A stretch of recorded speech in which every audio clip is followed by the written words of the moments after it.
Have you ever watched someone climb the corporate ladder not by skill, not by hard work, but by sucking up to the right people?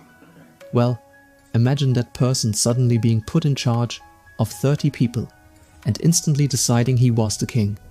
Now imagine him trying to publicly humiliate you to force obedience. And then imagine the look on his face when one single email, one perfectly legal, perfectly polite email, destroys every ounce of the power he thought he had. This is how I ended a tyrant's rule without ever raising my voice. If you've ever had a power-tripping boss, a workplace bully, or someone who tried to control you just because they could, hit that like button. Subscribe for more dark, juicy revenge stories, and buckle up. Because this one? Oh, this one is chef's kiss satisfying. I've worked in corporate long enough to know that sometimes the wrong people rise. But this one was legendary. His name was Evan. Imagine a man who looked like he'd never been told no in his entire life. Crisp haircut, shiny shoes, the kind of smile that didn't reach his eyes. He'd only been with the company for 8 months, which meant he wasn't even eligible to apply for management roles. No leadership experience, no people skills. Not even good at his job really, but he had one talent, a superpower. He sucked up to management like he was trying to win an Olympic medal in it. Laughing too loudly, complimenting too aggressively, agreeing too quickly. He was a full-time brown-noser with part-time actual responsibilities. So when the email went out announcing him as one of the new team leads, everyone in the office just stopped. I swear you could hear the collective "what the hell" from across the building. HR rules said he shouldn't have been allowed. Multiple qualified people applied. All of them were denied with no explanation. And grievances? Oh, they were filed. HR tossed every single one out like trash. People didn't just dislike him, they despised him. And after the promotion, that hate turned nuclear. You'd think someone who knows everyone hates him might try to be humble. Not Evan. No, he strutted into that office next week like a rooster who thought he owned the barnyard. He insisted people address him as team lead. He corrected anyone who didn't. He micromanaged things he didn't understand. And worst of all, he acted like he needed to prove he was above us now. He hovered over desks, made snide remarks, tried to ingratiate himself with some employees while openly ignoring others. But something interesting happened. Management noticed how little respect he commanded. People avoided him. Some actually turned around and walked the other direction when they saw him coming. So middle management gave him a task. You need to get people to like you. If he had any self-awareness, he'd have realized that was impossible. But instead, he came up with the worst idea imaginable. It was a Thursday morning when he strutted around the office, fake smile glued to his face, handing out flyers like he was promoting a nightclub nobody wanted to go to. Team Happy Hour, it said cheerfully, but beneath it, in slightly smaller font, attendance not required, but highly encouraged. And by highly encouraged he meant show up or face consequences that I can't legally describe, but will definitely imply. People panicked. Some of them had kids, long commutes, second jobs, but they were terrified of losing their positions, because in our office, promotions and firings were often based on team culture fit, which was code for whatever management feels like. I wasn't even under Evan's chain of command. He technically had zero authority over me, but that didn't stop him from trying. He came to my cubicle 3 times that week. "Hey buddy, did you get my invite?" "Yes." "So you're coming, right?" "No." His smile twitched. "What do you mean, no?" "I don't attend work events off the clock. Company policy, state law, my free time is my free time." His jaw clenched just a little, but he tried again the morning of the event. "Come on man, don't make this a thing," he whispered, leaning against my cubicle wall like a wannabe mobster. "Management is going to notice who's committed to the team." I stared him dead in the eyes. "You can put me on the clock, or you can leave me alone." He stormed off like a toddler told he couldn't have candy. The next day, the whole office dragged themselves in looking like they'd aged 10 years.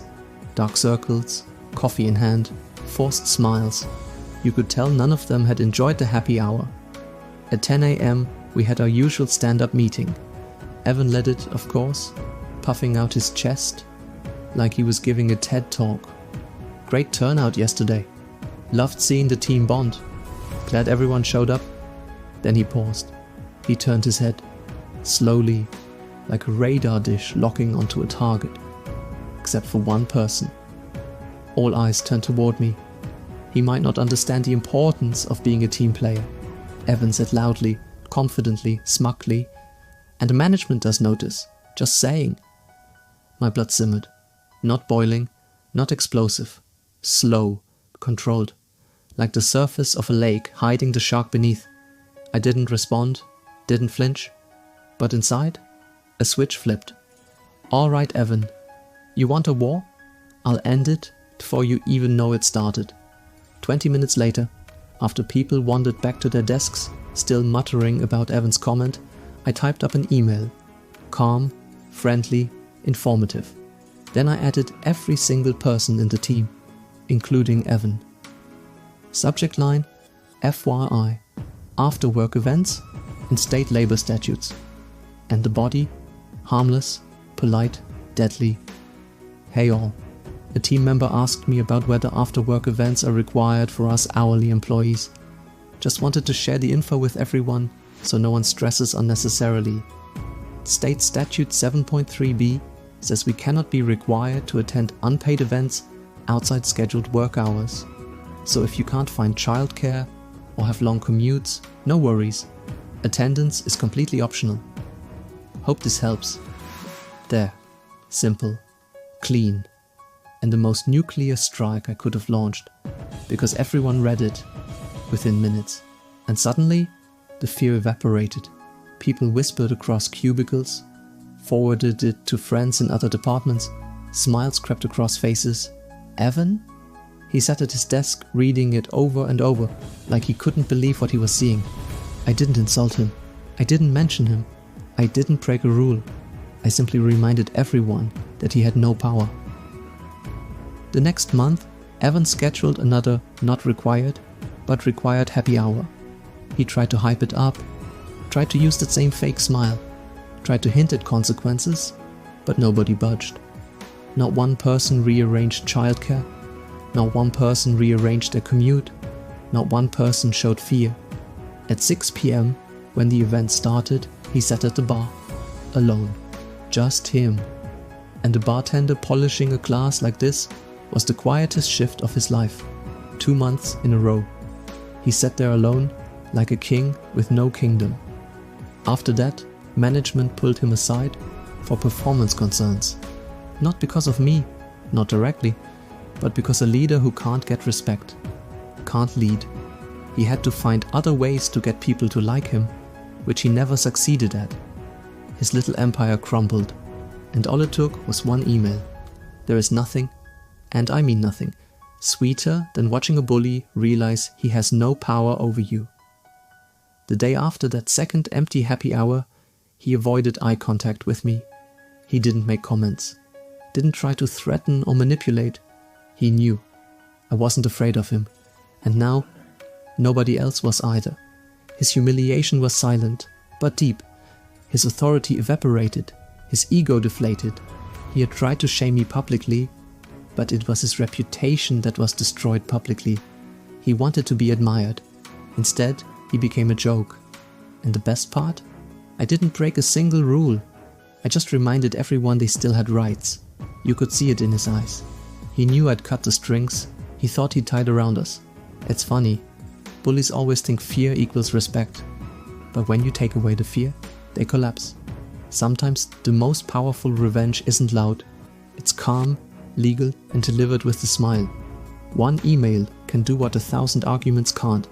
And that's exactly what happened here. If this story gave you chills or reminded you of your own nightmare boss, hit that like button. Tell me in the comments, what's the worst power trip you've ever experienced at work? And for more dark, dramatic, emotionally charged Reddit revenge stories, make sure you subscribe. You won't want to miss what's coming next.